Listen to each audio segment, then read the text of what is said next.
Netflix account cancellations skyrocketed just days after Netflix co-founder and chairperson Reed Hastings endorsed Vice President Kamala Harris and donated millions to her campaign in July, according to a new report. Netflix has the lowest rate of cancellations in the streaming industry, but its rate tripled after the endorsement, according to the researcher Antenna.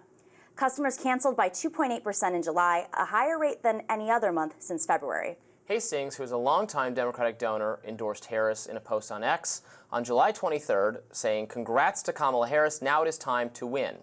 The next day, Hastings said he donated $7 million to a pro-Harris super PAC. It was not long after that, people began posting photos on X showing that they had canceled their Netflix accounts, tweeting the hashtag #CancelNetflix. Is this go woke, go broke all over again? I think it might be. They are gonna resubscribe. It's like one of those. They're gonna resubscribe? It's totally gonna happen. And also, it's such a small number. I just find it hilarious because you look at the people who've endorsed Donald Trump: Bill Ackman, Mark Andreessen, John Paulson. There's a list of like Rebecca Mercer, Logan Paul. I mean, the list of folks that endorse CEOs, the Winklevoss twins. I mean, Petroleum, Go Southern Energy CEO. There's so many. Yeah, I mean, there's a lot of rich people that have endorsed Kamala Harris. There are, but not as many. And companies. And we're not saying, like, guess what? We're no longer going to be using your oil and gas. CEO George Bishop of Go Southern, Energy. Progressives are like chaining themselves to the tanker to say, don't drill here. What do you mean? Different. They're actually disrupting things. They're not disrupt. Oh, I wish they were disrupting Donald Trump's campaign. No, a lot of folks are steering their energy in directions when it's off season, as we like to say. But right now, no one's saying we're going to cancel blah blah blah because you've endorsed, Donald Trump.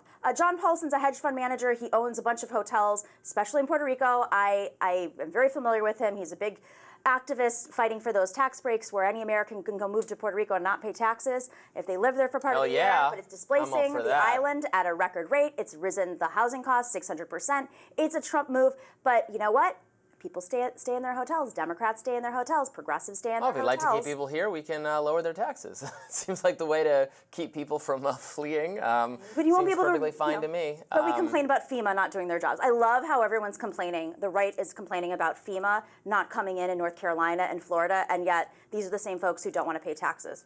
Listen, I'm for lower taxes of the middle class, but I mean, they want taxes. John Paulson doesn't need a tax break. Fair enough. They want their taxes to pay for the maintenance of American civilization and not to pay for the militaries of Ukraine and Israel.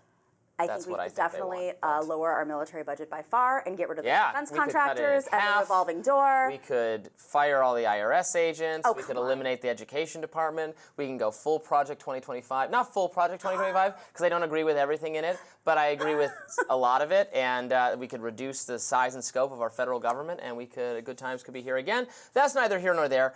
Look, people don't want, and look, this was just his private donation, so I don't care. I'm not canceling my Netflix account.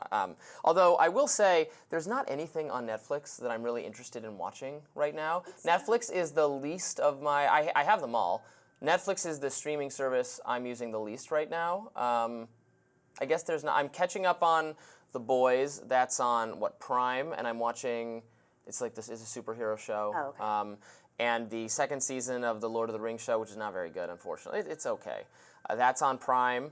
I watch a lot of HBO because I fall asleep to old episodes of Rick and Morty, and I just like HBO.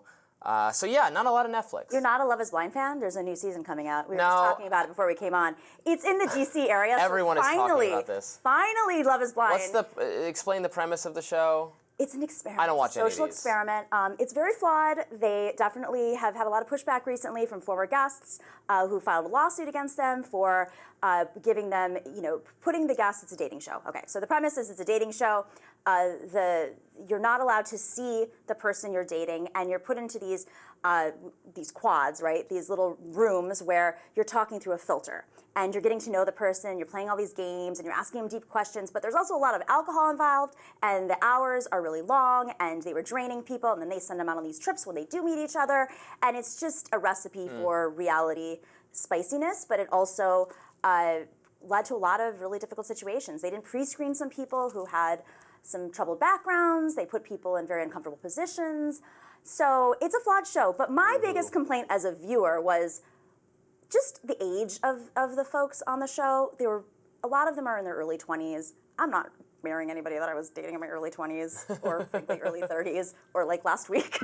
But it's a lot more interesting, I think, and I think a lot of viewers have expressed this, if it's a slightly older demographic who takes things seriously, it can still be energetic and fun and really creative. And I think that they should bring them to the cities too. I mean, there's a lot of cities that they've been picking in Middle America. No insults against that, but there is a different level of dating when you're in New York or DC or Los Angeles. I think it's a little crazier. Probably a lot horrible. No, it's crazy. It's More great worse. TV. So A lot more sociopaths. big fan of Netflix. I don't watch a lot of reality TV anymore. I used to very religiously, very regularly watch Survivor, although I stopped several seasons ago. Is that still on? It is, and actually, what I've come to understand is they've now started having podcast hosts on Survivor. Some of the Pod Save America bros were, I think, on it. So, just, CBS, if we've started recruiting YouTube-y podcast type people to be on the show, I would love to be on. I had applied to be on many, many times. So, you can find my contact information on the internet, casting people for Survivor. I will do it. I'd be